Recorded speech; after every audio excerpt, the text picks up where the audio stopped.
Assalamualaikum warahmatullahi wabarakatuh. Perkenalkan, nama saya Askana Daina Khairani dan teman-teman saya yaitu Dinar Gustari, Naulia Azahra, Iqbal Maulana, dan Muhammad Afril Aziz dari kelompok Novel Populer 2018 akan mempresentasikan hasil analisis kami terhadap 5 novel populer yang terbit di tahun 2018. Adapun novel pertama yaitu Dear Nathan, Hello Salma yang dikarang oleh Eriska Febriani, diterbitkan oleh Coconut Book tahun 2018 dengan jumlah halaman 384. Adapun novel ini sebenarnya adalah kelanjutan dari novel pertama yang berjudul Dear Nathan, yang sebelumnya sempat diangkat ke layar lebar dan sempat sangat populer di kalangan remaja. Akhirnya novel ini pun diterbitkan. Tema yang diangkat oleh novel ini sebenarnya hampir sama dengan novel yang pertama, yaitu sama-sama mengisahkan tentang kisah cinta antara Nathan dan Salma. Tapi bedanya dalam novel ini, penulis menambahkan konflik baru, yaitu berupa perpisahan di antara dua orang ini. Walaupun sebenarnya akhirnya mereka bersatu kembali. Adapun kutipan yang membuktikan tentang tema ini, yang pertama adalah tangan Nathan yang semula di belakang kursi akhirnya terulur menyentuh bahu Salma. Memeluknya canggung, berharap itu saja sudah cukup menenangkan. Dari jarak sedekat itu, dibantu embusan angin, Nathan bisa membaui aroma minyak telon bercampur kolong bayi. Aroma yang masih sama seperti bertahun-tahun lalu. Selanjutnya itu ada tokoh utama dalam novel ini itu ada dua, yaitu Nathan dan Salma. Nathan sendiri merupakan seorang siswa SMA yang di sini digambarkan mudah tersulut emosi dan senang berkelahi. Dan kisah kelam dari keluarga Nathan di masa lalu itu membuat dia menjadi mudah untuk berempati kepada orang lain. Sedangkan Salma itu kebalikannya dari Nathan, dia digambarkan menjadi sebagai siswa teladan di SMA yang nilainya itu tak pernah turun dan prestasinya selalu baik. Nah, makanya Salma itu menjadi satu-satunya anak yang dibanggakan oleh orang tuanya. Walaupun begitu, beban yang ditanggung oleh Salma menjadi sangat berat dan membuatnya tidak nyaman.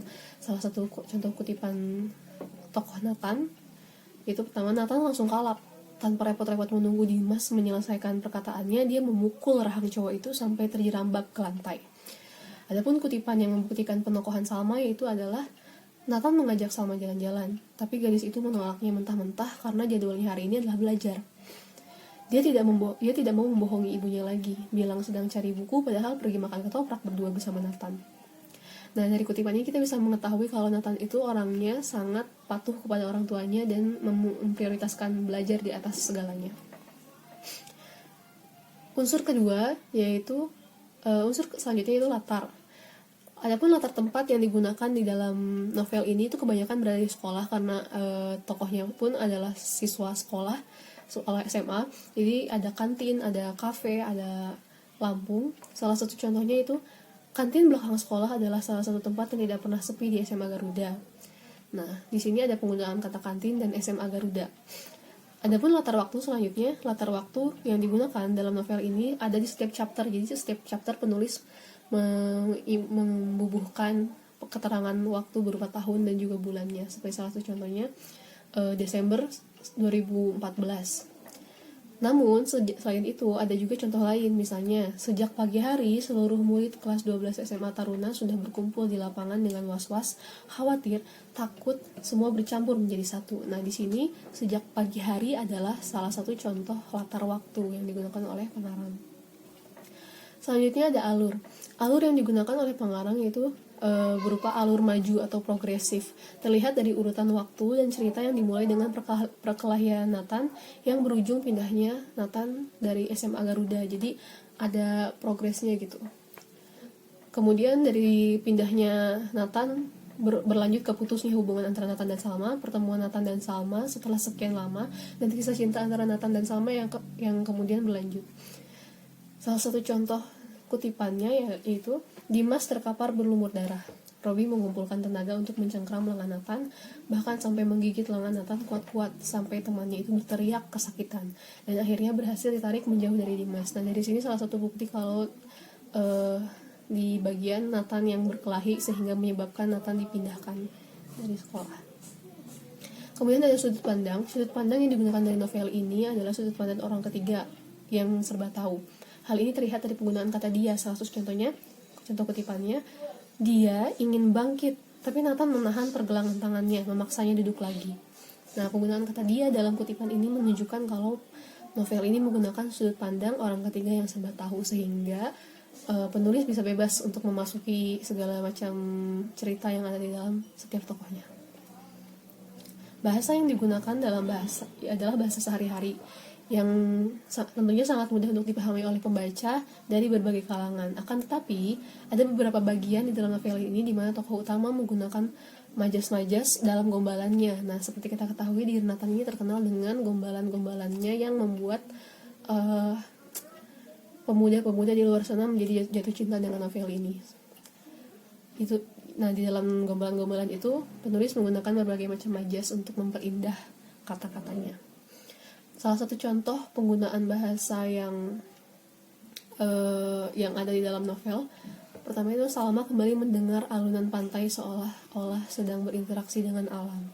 Tanjung putus serupa pasir timbul sudah menghilang, ditenggelamkan air.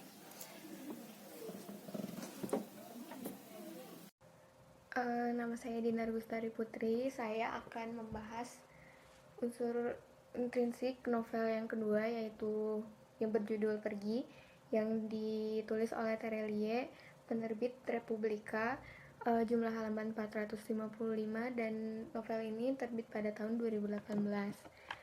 Unsur intrinsik yang pertama yaitu tema. Novel ini mengangkat tema sebuah misi keluarga Tong untuk menjalin aliansi bersama keluarga shadow ekonomi lainnya, seperti keluarga Yamaguchi dan Bratva, untuk menjatuhkan si licik Master Dragon. Dia adalah seorang kepala penguasa shadow ekonomi yang berpusat di Hong Kong, dan dia adalah sosok yang berambisi untuk menguasai seluruh bisnis keluarga shadow ekonomi. Dan cerita ini dibalut dengan sosok Bujang yang menjadi peran utama. Dia adalah seorang pemimpin yang memecah misi dan perjalanan panjang Bujang membongkar masa lalu sosok ayahnya yang rumit. Unsur intrinsik yang kedua yaitu tokoh. Tokoh di sini mempunyai dua tokoh utama seperti Bujang dan Master Dragon. Tokoh utama yang pertama yaitu Bujang. Bujang adalah sosok seorang tauke besar. Dia adalah seorang pemimpin dari 8 penguasa penting yang lainnya. Di balik kepemimpinannya itu, dia memiliki keresahan akan masa lalu dirinya yang terbilang suram sebelum menjadi bagian dari keluarga Tong. Lalu tokoh utama yang kedua yaitu Master Dragon. Master Dragon di sini adalah tokoh protagonis. Dia adalah sosok licik dan seorang kepala penguasa shadow ekonomi yang berpusat di Hong Kong, dan dengan segala ambisinya untuk menguasai seluruh bisnis keluarga shadow ekonomi, ia berani melakukan berbagai cara untuk menggapai apa yang dia inginkan dan apa yang ingin dia kuasai tanpa peduli dengan yang lainnya. Lalu unsur intrinsik yang selanjutnya, latar. Pada novel ini menggunakan cukup banyak negara, dari mulai perbatasan Meksiko dan Amerika Serikat yang menjadi latar utama pada novel ini, lalu selanjutnya di Indonesia, lalu Jepang, Makau, hingga Hong Kong. Untuk setiap latar, novel ini umumnya fokus dalam hal menjelaskan keterkaitan antara tempat tersebut dan keluarga shadow ekonomi. Lalu unsur intrinsik selanjutnya, alur. Alur pada novel ini maju dan terus bergulir, dari mulai kisah pencarian teknologi yang hilang dicari sebagai konflik pertama, dan lalu serangan dari lawan keluarga Tong yaitu Master Dragon, lalu upaya Bujang untuk mengungkap rahasia masa lalu ayahnya, hingga akhirnya menumpas Master Dragon, dan pada akhir cerita dia membuat keputusan besar setelah misi-misinya telah selesai. Unsur intrinsik selanjutnya itu sudut pandang. Sudut pandang yang digunakan adalah sudut pandang orang pertama pada tokoh utama dalam novel ini, yaitu Bujang. Dia adalah sosok yang Bujang adalah tokoh utama pada novel ini. Lalu selanjutnya gaya bahasa. Membawakan bahasa yang baku tetapi sangat ringan dan sederhana. Terdapat beberapa kalimat yang menggunakan kosakata berbahasa Inggris dan kosakata negara yang dijadikan latar pada novel ini seperti di Meksiko, Tokyo, dan Rusia. Terima kasih. Novel selanjutnya yang saya baca adalah novel Kata tentang senja yang kehilangan langitnya. Jadi itu penerbitnya Rintik Seduh dan jumlah halamannya 396. Penerbitnya dari Gegas Media dan ini novel tahun 2018. Jadi tema dari novel itu menceritakan tentang masalah keluarga yang rumit, tentang percintaan yang rumit pula, dan terjebak di masa lalu. Selanjutnya latar ini saya akan menjelaskan tentang waktu, suasana, dan tempat kejadian dalam novel ini. Kejadian dalam novel ini berlokasi di Jakarta, Bandung, dan Banda Neira. Yang selanjutnya adalah tokoh. Jadi di sini tuh ada dua tokoh yang akan saya jelaskan, yaitu Binta dan Nugraha. Binta itu merupakan anak perempuan yang bisa namanya sendiri semenjak ayahnya meninggalkan ia dan ibunya ini mengidap penyakit skizofrenia, dan Binta menjadi tidak percaya dengan apa yang namanya cinta karena dia sudah kehilangan cinta pertamanya, yaitu ayahnya. Dia menjadi sulit untuk percaya terhadap orang lain. Selanjutnya Nugraha itu merupakan lelaki idaman para wanita. Dia sangat baik, pintar, dia pun tidak mudah menyerah, dan dia selalu tulus, dan dia juga romantis tercapai gitu. Seperti salah satunya untuk mendapatkan hati Binta. Selanjutnya alur yang digunakan di cerita ini, menurut saya ini alurnya maju dan mundur atau campuran, karena penulis mengawali cerita pada saat ini dan beberapa hal yang mengingatkan pada masa lalu, dan sedikit diceritakan apa yang terjadi di masa lalu pada saat itu. Selanjutnya adalah sudut pandang.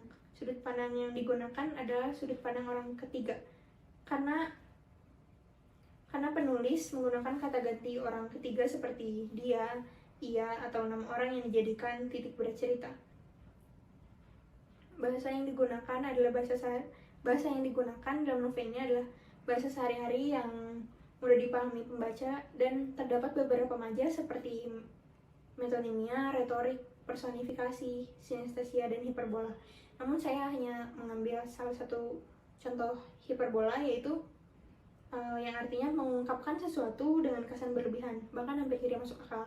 Seperti pada halaman 220, resiko yang sedang kugenggam saat ini 10 kali lebih berat seperti sedang menaruh hatiku di rel kereta. Jadi kata resiko yang sedang kugenggam dan 10 kali lebih berat seperti sedang menaruh hatiku di rel kereta. Jadi itu menaruh hatiku di rel kereta itu merupakan majas hiperbola, karena itu tuh tidak masuk akal dan terkesan dilebih-lebihkan.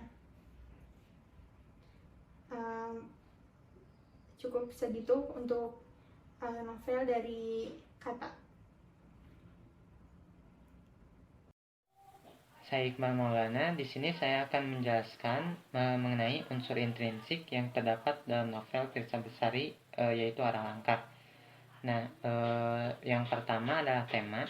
Tema dari novel ini adalah tentang perjalanan seorang pemuda patah hati dalam mencari jati dirinya dengan melakukan perjalanan berkeliling pelosok negeri. Tema ini terdapat dalam kutipan halaman 6. Jika patah hati menuntun beberapa orang untuk menjadi tangan, menggantung diri, atau memaki di status media sosial, patah hati justru menuntunku untuk berkelana. Kemudian yang selanjutnya, unsur intrinsik selanjutnya adalah tokoh. Tokoh utama dalam novel ini adalah Bung. Dia diceritakan sebagai pemuda yang sangat ambisius dan pemberani dalam mengambil setiap keputusan. Seperti terdapat dalam kutipan, aku memberanikan diri untuk keluar dari pekerjaan yang mengharuskanku untuk selalu memakai dasi dan kemeja. terdapat dalam kutipan halaman 36. Selanjutnya, tokoh yang kedua adalah Mia. Dia adalah mantan kekasih Bung yang akhirnya berkhianat dan membuat Bung patah hati. Mia ini adalah gadis yang bebas. Ia ingin bebas dari aturan yang orang dewasa gitu. Selanjutnya kutipannya terdapat dalam halaman 26. Tapi aku nggak mau jadi dewasa. Aku nggak mau menjalani rutinitas yang sama sampai tua. Kata Mia dalam halaman 26. Selanjutnya adalah latar.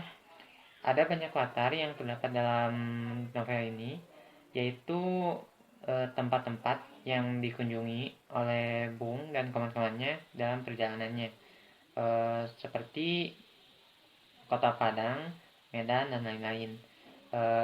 Latar waktunya sendiri, novel ini berkisar antara tahun 2008 sampai 2013.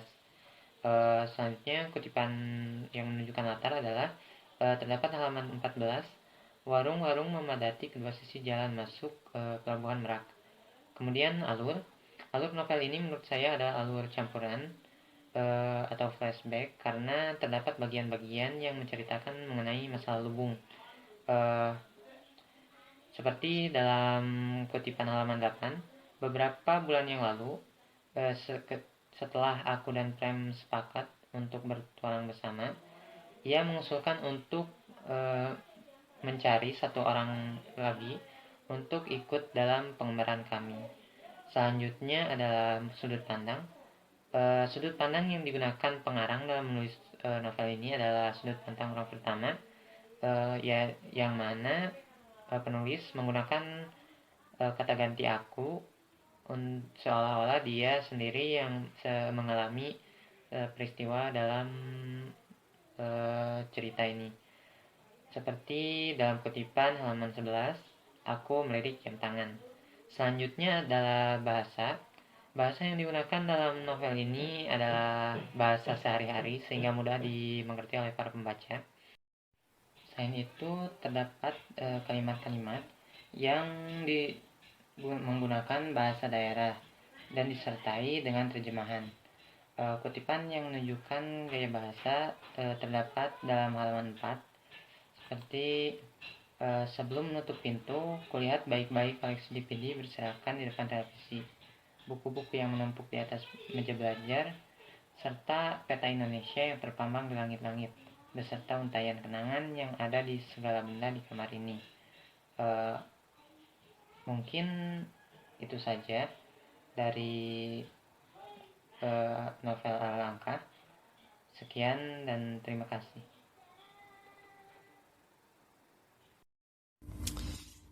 Nama saya Muhammad Ahfadil Aziz, NPM 1801 1019 0052.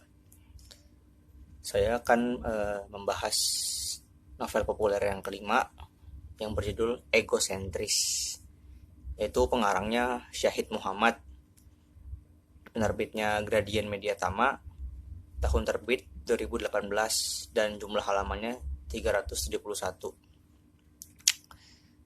Dari segi yang pertama, dari segi tema, penulis ini mengangkat tema yang berhubungan dengan sisi psikologi manusia, yaitu mengenai penyakit jiwa atau mental illness.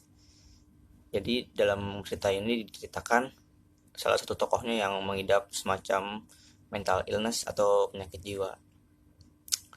Lalu ada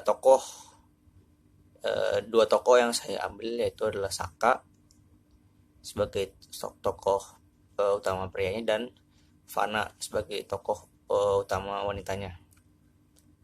Lalu latar besarnya ini di kota Bandung, tapi tempatnya itu ada di kampus, rumah Fatih, rumah Saka, rumah Fana kontrakan, rumah sakit, kafe yang bernama Kinaruku, dan tempat lainnya seperti Terminal Wonosobo, Dieng, dan Prau. Alur dalam novel ini alurnya maju mundur atau campuran, karena dalam cerita ini memang awalnya maju, tapi nanti dijelaskan juga menunjukkan alur flashback juga nanti di tengah-tengahnya.